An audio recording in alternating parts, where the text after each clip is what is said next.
Shalom, bienvenidos a una nueva entrevista de filosofía judía. Tenemos a un invitado que yo desde hace mucho quería invitar, Néstor, lo tiene acá enfrente. ¿Por qué lo había querido invitar? Porque tuve el mérito de haber escuchado algunas de las clases que él imparte en las redes sociales. Ya pronto les diré en cuáles. Vamos a dejar los links, etcétera. También Néstor nos va a hablar un poco sobre cómo llegó a esto, pero el tema que queremos tocar acá es sobre el proceso que pasa un individuo en una sociedad latinoamericana de cómo llega al monoteísmo, ¿sí? Que eso es algo que muchas personas están experimentando hoy en día, especialmente en nuestra página, que gracias a Dios hemos tenido el mérito de poder aportar en este proceso de la redención del mundo. Y Néstor, un saludo. ¿Y quién es Néstor Ochoa? Bueno, Jaco, muchas gracias. La verdad para mí es un honor poder estar contigo, conversar contigo. La verdad que eh, en este proceso de tiempo han acontecido tantos cambios desde el punto de vista eh, de la vida de uno, mayormente en el plano del conocimiento. Ya más o menos unos año 2019 que yo comienzo a estudiar las leyes noágidas, pero previo a eso hay todo un trasfondo y creo que a veces uno en general se identifica con cualquier compañero o compañera latinoamericana en el tema de la enseñanza de las leyes noágidas, en el tema del monoteísmo, de que por lo general uno siempre está afectado por la imposición religiosa, cosa por el cual es un tema muy complejo, muy complejo. Siempre cuando hablo con los compañeros amigos, eh, es un proceso de descubrimiento propio, es un proceso de introspección, de construcción de conocimientos erráticos, pero es muy personal, es un trabajo de la persona en sí, y por más que uno tenga la buena intención de querer convencerlo al otro, el convencimiento parte de cada uno. Eh, mi experiencia parte de la base, yo más o menos en el año 2003, yo entro a la religión cristiana, eh, eh, y a medida que me empiezo a embarcar en la religión cristiana, siempre hubo ruido eh, en un nombre en particular dentro de la misma religión cristiana, Israel. Eso me empezó a generar mucho ruido, al punto de que me lleva con una corta edad, 14, 15 años, a seguir investigando, ya más adolescente y previo a ingresar a mi carrera. Yo soy docente, soy profesor de geografía. Para mí la universidad fue un punto de inflexión para poder romper justamente ciertas estructuras cerradas, ciertos moldes, y que mayormente propicia la religión, porque es la realidad. Pero creo que el ruido fue creciendo constantemente, y ya para el año más o menos 2003, yo visitaba con mucha frecuencia una página web muy importante, que considero yo que es una persona muy influyente en América Latina, que es el Moré Yehuda Rico, una página que se llama serjudío.com. Para el año 2003-2004 yo tuve por primera vez contacto con un libro que para gran parte de las comunidades no ágidas, El Camino del Gentil Justo. Yo ese libro lo leí, eh, lo ojeé, no vamos a decir que lo leí en su tiempo, lo ojeé, lo miré y me llamó mucho la atención. Y pasaron los años, al punto de que ya a partir de entrada a la década del 2010, habían ya muchas cosas que no me cerraban, muchos ruidos en mí. Yo seguía consumiendo lectura judía, pero en este caso sin tener ningún mentor, sin tener ningún tipo de maestro, y desconocer respecto a las leyes no ágidas. Y fue justamente una enseñanza de un libro que yo había comprado, que fue la que a mí marcó un punto de inflexión. Y es la historia de dos rabinos que tenían sus estudiantes, sus talmidim, y uno de ellos decía que su maestro todas las mañanas subía al cielo. la historia muy, muy bonita, muy, muy profunda, y en el otro grupo, uno de los discípulos es como que se queda un poco perplejo ante tal afirmación, que es algo imposible, algo que va contra las mismas leyes de la naturaleza.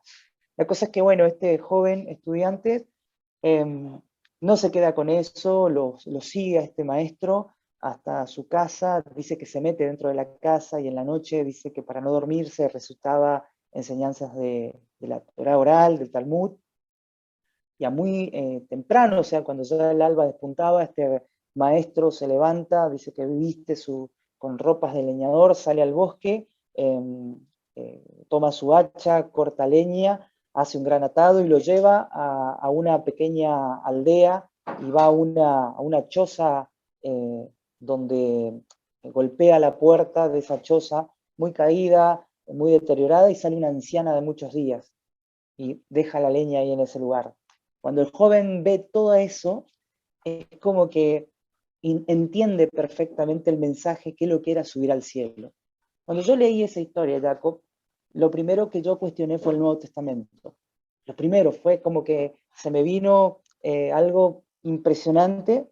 Yo te soy sincero, en mi proceso hacia conocer las leyes noágidas, desde el momento yo tuve bien en claro mi identidad espiritual. No cuestioné, no renegué. Para mí fue algo, a todo esto fue un trabajo intelectual de mucho tiempo, porque yo me rodeé en el círculo donde estudiaba, que era la biblioteca central de la universidad.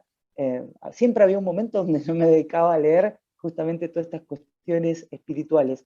Y fue por mucho tiempo, yo ya me había retirado de la religión y empecé a tener mucho contacto con eso hasta que llegué justamente a uno de los rabinos que ha marcado, en este caso, que ha hecho un trabajo excepcional, que es el rabino Ariel Grossman.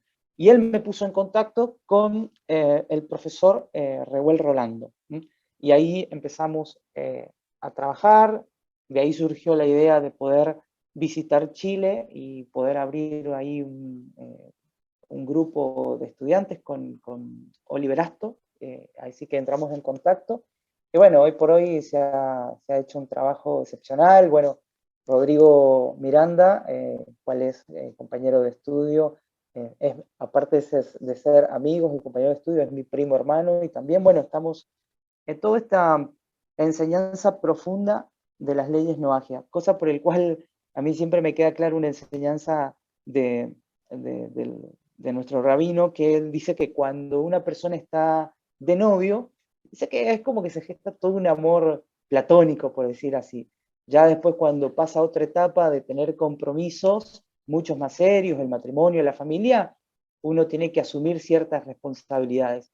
Y yo creo que el mensaje del monoteísmo y de las leyes noágidas en América Latina cada vez cala más fondo y es extremadamente profundo, hasta que la persona es como que baja a tierra y dice, bueno, pero ahora empieza un cambio diferente, o ahora hay que poner en práctica muchas de las cosas que en principio son muy bonitas, pero bueno, uno tiene que buscar, en este caso, de poder encontrar justamente un equilibrio. Más o menos para cerrar, mi conflicto nunca fue poner en tela de juicio todo esto tan profundo, porque creo que fue una maduración en el tiempo, una maduración intelectual, donde pude comprender y entender, inclusive se observa, y uno cuando ve tu página y ve tanta gente que te sigue, y mucha gente que está muy de acuerdo y que pone muy bonitos mensajes, pero también ves mucha gente que hace esas críticas que uno sabe que esas críticas están fundadas en errores, en falacias, pero aún esa persona es como que está justamente en un proceso de dudas, y fíjate que para mí eso no fue el problema. No, yo no tuve ningún tipo de problema en ese sentido. O sea, para mí fue algo, no digo sencillo, pero logré entender a través de la lectura, a través de la investigación, a través de la observación. Creo que también uno, y ahora en este tiempo, uno se encuentra con esas enseñanzas profundas el patriarca Abraham, cosa por el cual el cristianismo no hace una figura tan detallada de quién fue Abraham, y de todo ese trabajo que hizo Abraham para descubrir y creciendo en una sociedad donde no pudo, nadie le pudo tender una mano para poder llevar a una comprensión tan profunda de lo que él logró. Lo hizo en este caso a través, como explican muchos sabios, de preguntas, de observación, del sentido común, y yo creo que en esta época, en el siglo XXI, en un desarrollo como nunca antes sin precedente del conocimiento y de otras cosas, hoy por hoy las personas tienen esa herramienta que está en cada uno, del sentido común y de realmente poder cuestionarse. Cosa por el cual no es tan fácil a veces cuestionar. ¿Por qué? Porque hay mucha gente que a lo mejor me esté escuchando, o que ¿cómo voy a cuestionar algo por el cual de tantas cantidad de personas, en general están todos de acuerdo? Y a veces, justamente, suele suceder eso. La conformidad, el sentido que tienen todos, decir, no, no, esto no se puede cuestionar. E inclusive, cuando yo cuestioné la resurrección de Jesús, yo se lo hablé, justamente lo hablábamos con Rodrigo, conversábamos, y uno de los planteos, una de las preguntas que surgía era, ¿pero será cierto? ¿Habrá pasado esto? ¿Y si no pasó? ¿Y si nos han mentido por 2000 años? No, pero esas cosas, y entonces se gesta todo un tabú, una mirada como diciendo, no, no te metas en ese campo porque vos sabés que esto no le puede gustar a tales personas, o esto no va a cerrar. Y yo creo que cada persona en sí tiene que tomar eh, su decisión propia y dar ese paso, que no es fácil, no es sencillo, porque el momento que la persona da un paso, puede ser de manera individual, puede ser de manera grupal con su familia. En mi caso, yo lo hice individual, pero bueno, también después saber que te vas como a echar en contra muchas personas que a su tiempo yo creo que lo van entendiendo, lo van comprendiendo. eh, y bueno, creo que más o menos es lo que sentía decir, lo que compartirlo contigo. Veo constantemente tus charlas, tus entrevistas, y lo que me llama siempre la atención es cuánta gente está expectante a escuchar tus charlas, no para, de alguna manera, para corroborar la enseñanza, sino para cuestionar. Y me pongo a pensar y digo yo, bueno, yo también en algún tiempo también estaba en la misma situación, y evidentemente esa persona necesita tener un encuentro más profundo desde el punto de vista intelectual, de la lectura, compenetrarse más de la lectura y empezar a cuestionar justamente lo incuestionable. Creo que esa es una de las herramientas que hoy está a nuestro alcance. En el desarrollo de la historia, nunca antes sucedió lo que ha pasado en este tiempo, que tenemos acceso a la información. Y eso es algo maravilloso. Entonces, pero también vemos que en medio de grandes avances, la gente es como que está más dormida, la gente es como que se desinforma más, o la gente es como que está más manipulada o se deja manipular. Siempre hablando, por supuesto, en términos de lo que la religión hace sobre la gente.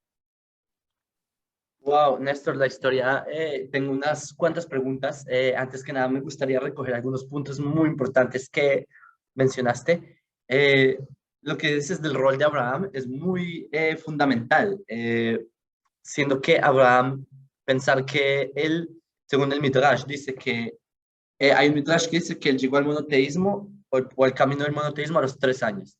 Y hay otro Midrash que dice que a los 80 años, que explican nuestros sabios, que no fue ni a los 3 años ni a los 80 años. Es un proceso de los 3 a los 80 pensando. Lo que tú dices, yo creo que algo que tenemos en común tú y yo es la necesidad de usar procesos mentales, racionales, intelectuales, y no quedarse con el cuento de tengo fe en que X es Y. No, ¿cómo así? ¿Quién dijo? ¿Quién dijo? Si uno no se cuestiona, entonces no es. Y de hecho es el método judío desde hace unos buenos 3.500 años. Sin preguntas, no se puede. De hecho, por eso a Israel se le llama Am Kshe Oref, un pueblo con un cuello duro, con dura cerviz. Porque es eso mismo, porque no hay que comer cuento entero. Y la muestra que somos dura service es que vamos 3.500 años en el monoteísmo y seguimos acá, porque si uno no llega al punto, entonces me parece que lo que tú dices, debería todas las personas que están viendo esto tomarlo en cuenta, cuestionen. No tiene nada de malo preguntar, porque si uno en verdad cree que Dios tiene la respuesta, entonces ¿por qué uno no preguntaría? Si uno cree que Dios no tiene respuesta, entonces uno no tendría la razón por preguntar, pero si uno sabe que ahí está la verdad, no, ustedes no deberían tener miedo en preguntar. Eh, a propósito, lo que cuentas de que tú ya hace 2 décadas por lo menos habías palpado lo que son las leyes no ágidas, esto es de los pioneros en Latinoamérica, no sé si eres consciente de eso. Las leyes no ágidas en Latinoamérica, por alguna razón, son conocidas desde hace muy poco, y el hecho de que hayas llegado a Rabiuda al Moré, Yehuda Rivko, ese de, de los pioneros. ¿Podrías expandir un poco sobre esta parte? Sí, más o menos yo ya estaba, porque sabemos nosotros que han habido ciertas etapas, mayormente con todo esto de las ideas mesiánicas que se empezaron a difundir, y que hay como los primeros años del siglo XXI, es como que empieza eso a tomar fuerza, a revolotear, por supuesto, siempre usurpando el conocimiento del pueblo judío para tratar de que encaje con la figura de Jesús. Y yo estaba como compenetrado de todas esas cosas, pero nunca, mucho con la gente más allegada, bueno, con Rodri siempre hablo, de que ese libro siempre estuvo presente en mí, El Camino del Gentil Justo. Para mí ha sido algo, ha estado guardado siempre en mi literatura, y también en mi cabeza, de que por algo estaba eso, y que por supuesto es recién en la década ya del 2010, entrado ya bien casi llegando al 2020, cuando yo entro en contacto, bueno, ya con la figura del rabino Ariel, y que él me pone en contacto con el profesor Reuel. Y después, bueno, cuando ya soy parte de ahí de los grupos noágidas, lo que a mí me termina de sorprender es justamente ese libro, de que ha sido la base, yo creo, y que el trabajo que hicieron los escritores, los que compilaron ese libro, y que hoy por hoy está al servicio de cualquier persona, ha sido brillante, ha sido excelentísimo, pero para mí fue sumamente importante. Pero como te digo, Jacob, yo consideré desde un principio que la única forma de poder llegar a una mejor comprensión era la lectura. Y para mí un punto de inflexión fue la universidad, cuando yo empiezo a estudiar mi carrera, e inclusive tomé 2 cursos de hebreo inicial, los hice, eh, pero me encontré en el camino, yo necesité llegar a la universidad, ¿sabes para qué? Para desconectarme y deconstruir la religión. La religión me había hecho mucho daño, me había cerrado, me había limitado, me había fanatizado. Lo único que giraba en mí era hablar de la figura de este personaje, hablar del bautismo, hablar de la vestimenta de las personas, cerrar, o sea, eso era lo único que giraba en torno a mi figura. Y cuando yo entré a estudiar, para mí eso fue importantísimo porque me rompió un poco el molde que traía, y me permitió entrar justamente y empaparme de otro tipo de lectura afín o vinculada a la carrera que escogí, pero también a confrontar con muchos autores seculares, por supuesto, donde me enseñan a cuestionar aquellas bases. Eso para mí fue excelente, fue hermosísimo.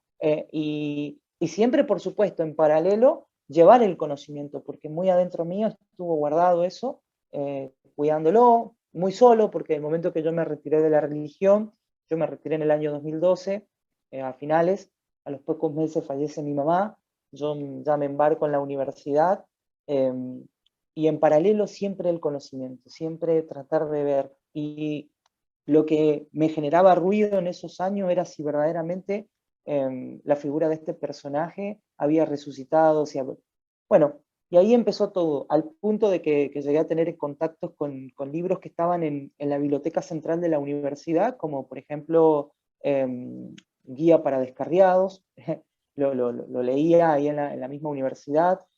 También tuve contacto con un libro muy interesante desde el punto de vista historiográfico, de un autor de la década del 50, profesor de la Universidad Hebrea de Jerusalén, Joseph Klausner, donde cuestiona justamente muchas cosas interesantes y hace todo un panorama político, social, económico de la época, y en el medio justamente la figura de Jesús. Y para mí fue todo eso fascinante, y eso me ayudó a entender más de los errores justamente del cristianismo. Entonces, por eso yo cuando llego al monoteísmo de la Torá y a la enseñanza de las leyes noajidas, yo ya tenía bien en claro cuál era mi trabajo. No tenía que ponerme en la posición o en la mirada de querer alcanzar o ser judío, ni nada por el estilo, porque ese es un problema también que ha sucedido en América Latina, de idealizar la figura a veces de las personas judías, de los rabinos, de justamente llevar a cabo ese travestismo al punto de tomar justamente de la cultura del pueblo judío y tratar de generar algo que no es. Y gracias al Eterno pude despejarme de todo eso, pero creo, en mi humilde consejo que pueda dar a las personas que tal vez hoy por hoy están entre la espada y la pared y no saben para dónde tomar, creo que lo mejor es abocarse siempre al conocimiento, a la lectura, a cuestionar, a no cerrarse a una posición, a una idea, porque es dañino, es muy dañino, es muy dañino, a valorar a todas las personas. Yo soy profesor en el nivel medio, trabajo en una institución religiosa, en una institución cristiana católica, cosa por la cual cuando yo antes de empezar a trabajar expongo cuál es mi mirada y mis fundamentos de fe, nunca me cuestionaron nada, al contrario, siempre me preguntan, siempre me piden, no consejo, pero siempre me dicen, todo lo que hablas, todo lo que comentás, tiene algo especial. Fíjate cómo la gente sabe que detrás de toda esta enseñanza hay algo muy, muy profundo.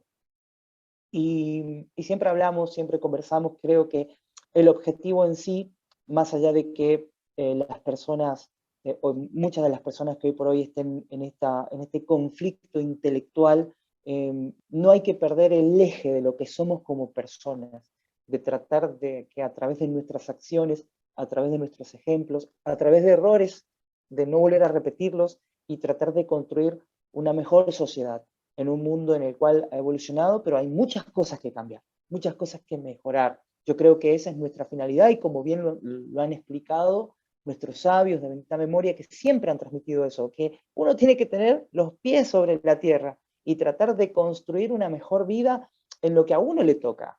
Yo soy docente y siempre me dirijo a un público de jóvenes, de compañeros docentes, de tratar de ser una persona correcta, de hacer lo que me corresponde para con mis pares, para con los integrantes de mi familia, para con la persona que conozco, para con la que no conozco. Creo que de esa manera uno puede construir un mejor mundo. Y cuánto más con toda esta enseñanza profunda que uno puede recibir, que de por sí es eh, una gran bendición, podríamos decir. No sé si será la palabra correcta, pero es algo que uno no lo puede explicar. Uno internamente dice, ¿por qué? ¿Por qué ha pasado esto? ¿Por qué hemos llegado a esto? La verdad que, bueno, en ese sentido estoy muy agradecido, muy, muy agradecido. Quisiera agarrarme de dos temas que tocaste. El primero es sobre que esto es un concepto netamente del judaísmo, que la idolatría, ¿cuál es el problema? ¿Qué tendría de malo en verdad? No sé, se puede pensar. Y es exactamente lo mencionaste. La idolatría limita la visión del ser humano, porque si el ser humano es capaz de encarnar a Dios, es capaz de volver a Dios en una piedra o en un verbo, lo que sea, con mayor razón va a limitar su propio ser. Y si la persona vive en cuatro paredes mentales de las que no sale, y el hecho de romper la idolatría es también romper los esquemas de cómo la persona aprecia el mundo. Me parece que ese punto lo tomaste muy bien. Y hay otra cosa que es súper importante y también me gustaría compartir a todos los que están acá viendo esto. También al principio mencionaste que en mi página hay, digamos, dos categorías principales, que son las personas que, o tres, digamos, personas que están ¿en el medio de qué? De personas que están en el monoteísmo y personas que no. Las personas que no, hay muchas personas muy radicales que empujan mucho su teología de forma incluso agresiva. Entonces, ¿cómo deberíamos reaccionar nosotros? también ponernos de agresivos. No, eso no es lo que enseña la Torá. Y por eso, me parece, digamos, ¿cómo se dice? No un piropo, pero como un compliment en inglés, ¿sí? Que hayas dicho que en mi página se pueda ver esto y me alegra mucho que las personas lo vean. Hay páginas, digamos, que se oponen a la idolatría, pero lo hacen o personas que lo hacen como de una forma sin tacto o de formas muy agresivas, ¿sí? Esa no debería ser la forma, la modo de pensamiento que a mí se me transmitió por medio de mis rabinos, que son rabinos de talla no pequeña, es siempre amar a las personas, a las criaturas, entender que todas personas pueden hacer teshuvah. Si una persona que hoy cree en la idolatría no quiere decir que mañana vaya a creer, y si uno lo trató mal ayer, o sea, no tiene sentido. Me parece muy buena esa observación que hiciste y me parece que es de las centrales que deberían salir de aquí, ¿sí? Porque si no hay ética entre las personas no hay nada. Mi pregunta es la siguiente. ¿Tú ves algún escenario en el que una persona vuelva a la idolatría?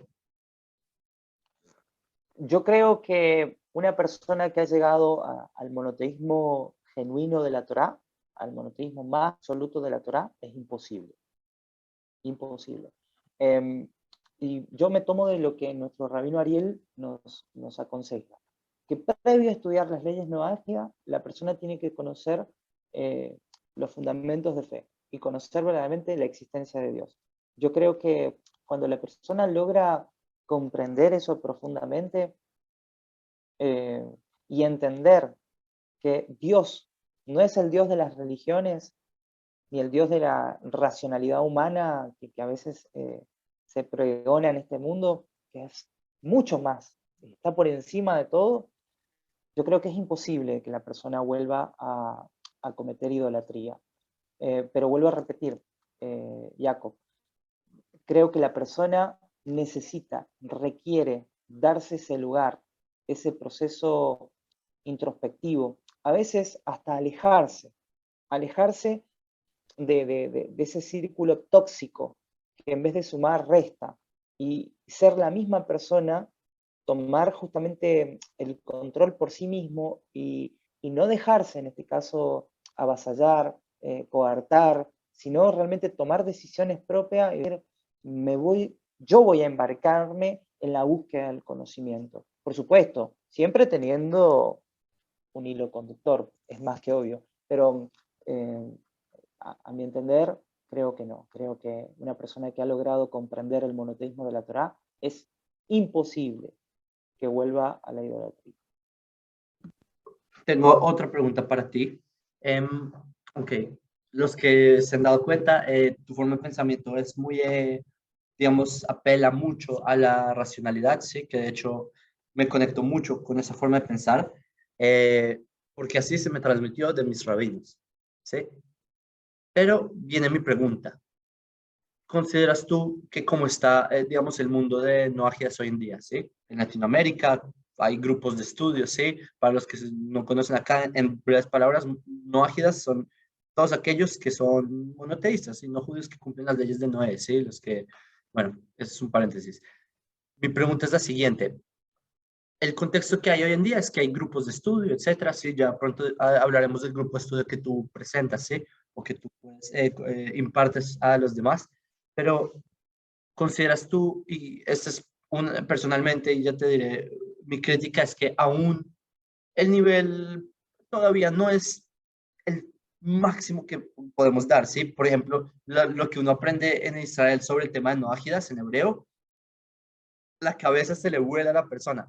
En español todavía falta llegar a un nivel intelectual así de grande, ¿sí? Intelectual es llenarse de historia, de ciencia, de arqueología, de arte, de todo, de política, y en base a eso empezar a armar lo que son las leyes no ágidas, ¿sí? Que es el siguiente paso, ¿sí? Para allá vamos, pero aún así, ¿qué consideras tú de este aspecto?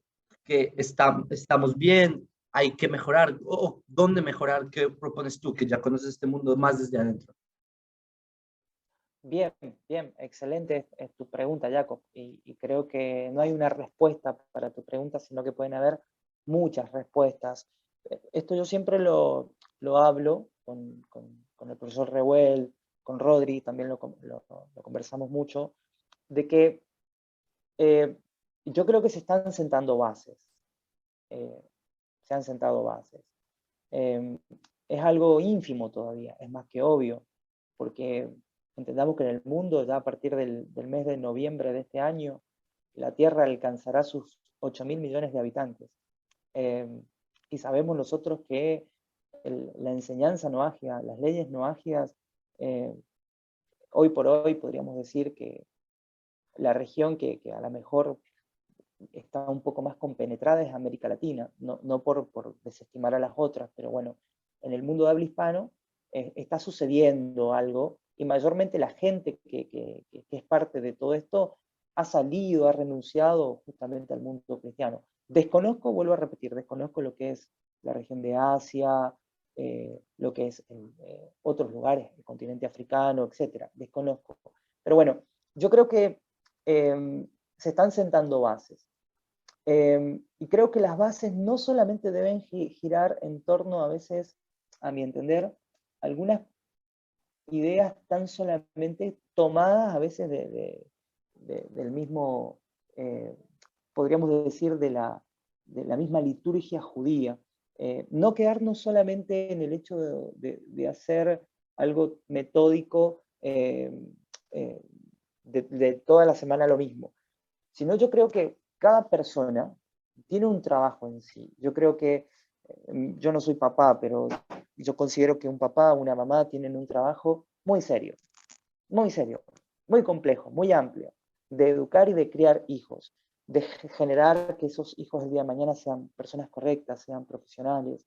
Y el deseo de uno es que el día de mañana, en las capas de la sociedad, las leyes no ágidas estén compenetradas y que haya profesionales en todas las áreas, en la educación, en la salud, en la política. América Latina hoy por hoy está en un trance político muy complicado. La corrupción que hay en América Latina y otras tantas cosas, se necesita trabajar justamente en todos esos campos, llegar a todos esos campos. Por eso creo que uno debe ampliar el horizonte y no cerrarse, porque es la forma de poder construir un mundo mejor. Hoy, en el mundo en el que vivimos, no es agradable y no es para nada grato ver que en el proceso de muy pocas décadas la sociedad ha evolucionado de manera nunca antes vista, pero también en 70, 80 años estamos haciendo un daño como nunca antes sobre la Tierra, por ejemplo. Tampoco es aceptable que aún en la misma actualidad haya millones de personas que están en situación de pobreza extrema y tantas cosas. Entonces, la sociedad ha cambiado. Vemos algunas cosas interesantísimas, muy importantes, pero debemos seguir cambiando. Y creo que potenciar el mensaje profundo de las leyes no ágiles al mundo es algo impresionante. Yo perdí en el año 2020 a mi papá, él se me fue en la pandemia, y me acuerdo, bueno, acá en Argentina nosotros tomamos mate, y tomando mate siempre hablábamos de todo esto, escuchábamos, y mi papá siempre fue una persona muy respetuosa, aún él no teniendo estudio, él siempre era muy cauto, y yo siempre hablaba y le decía, ¿vos te imaginás un mundo donde nos levantemos y encendamos, no sé, la televisión, escuchemos la radio y digan, hoy en el mundo no mataron, no asesinaron a nadie? ¿Te imaginás un mundo así? Y hoy por hoy hemos llegado a naturalizar todas estas cosas que, por supuesto, van en contra del mensaje de la Torá. Entonces, ¿hay que seguir transformando el mundo? Por supuesto que sí. Solamente en el campo, para los no ágidas, vuelvo a repetir, de lo litúrgico, eso es sumamente importante. Yo creo que la plegaria, la lectura, en este caso que los no ágidas están haciendo en América Latina, de leer cada para allá y de aprender el mensaje profundo y espiritual, es bueno, por supuesto, es excelentísimo, y no para nada sabemos diferenciar bien las cosas, lo que le corresponde al judío y lo que le corresponde al no judío. Pero creo que nuestro trabajo también debe abarcar otras capas de la sociedad. Creo que el mundo tiene que mejorar y está mejorando, ¿bien? Y hay que corregir aquellos males de la sociedad. Wow, estoy de acuerdo en todo. Y especialmente lo que dices de que se trata de imitar al judaísmo. las personas no han entendido que ser no ágida es ser ellos mismos. Eso es algo súper importante. Para ir concluyendo, tenemos los últimos minutos de este live. Em, Dos cosas. La primera, cómo las personas llegan a ti, cómo, sea, aunque yo compartiré los links, pues a ti me refiero a lo que tú, la organización en la que tú estás en parte para enseñar sobre Bnei Noach, Moajidas. Y lo segundo, ¿qué mensaje le dejas a las personas que están viendo este live? Que me refiero a miles. Bueno, a ver, yo soy estudiante de las leyes no ágidas, mi profesor es el profesor Reuel Rolando, soy parte de lo que es Torá para las Naciones y también soy parte de la comunidad no ágida de Chile, donde el director es Oliver Astor. Mi función, el profesor Reuel me pidió hace más o menos un año si podía los principios del monoteísmo. Doy mensualmente una clase, una charla, en realidad, tomando un poco de todo el conocimiento profundo del monoteísmo. Y bueno, eso básicamente, ese es mi trabajo, cosa por el cual no es para nada, siempre pienso yo, que es un trabajo difícil en el hecho de decir, en principio es algo profundísimo, hermoso aprender, pero bueno, después cada uno tiene su trabajo propio de cómo poder equilibrar todo ese gran conocimiento y llevarlo a la práctica. Pero en principio ese es mi trabajo, eso es lo que yo estoy haciendo de manera mensual, enseñar las leyes no ágidas, cosa por la cual yo previo a eso tomé un curso con el rabino Ariel de los principios del monoteísmo, y hoy por hoy más o menos estamos tratando de compartirlo. Y después, ¿cuál fue la otra pregunta? Perdón, Jacob. ¿Qué mensaje le dejarías a todas las personas que, digamos, están en proceso o no en proceso?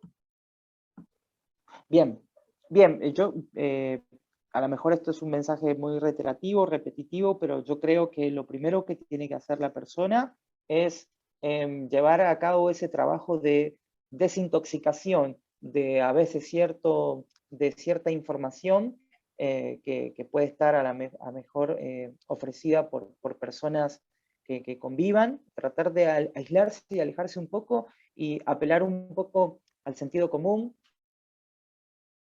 información, abrirse, porque no está mal abrirse, dudar, que es muy importante, porque no es malo dudar, porque somos seres humanos y está bien de cuestionar todo eso, y por supuesto tratar de tener un encuentro con el mensaje profundo del monoteísmo, que en este caso los 13 principios del monoteísmo, expuesto por Maimónides y seguramente por un montón de sabios, wow, es algo impresionante. Por eso uno recién está como introduciéndose a eso. Uno no puede decir mucho más de eso, pero cuando uno logra comprender, y para esto cierro, que Dios está por encima de los dioses que las religiones occidentales y todo lo que hay en el mundo han ofrecido, entonces queda claro que Dios trasciende todo esto. Así que es lo que le puedo decir a las personas, que tengan su encuentro, su contacto con la lectura, no dejen de leer, siempre hay que leer, investigar y tratar de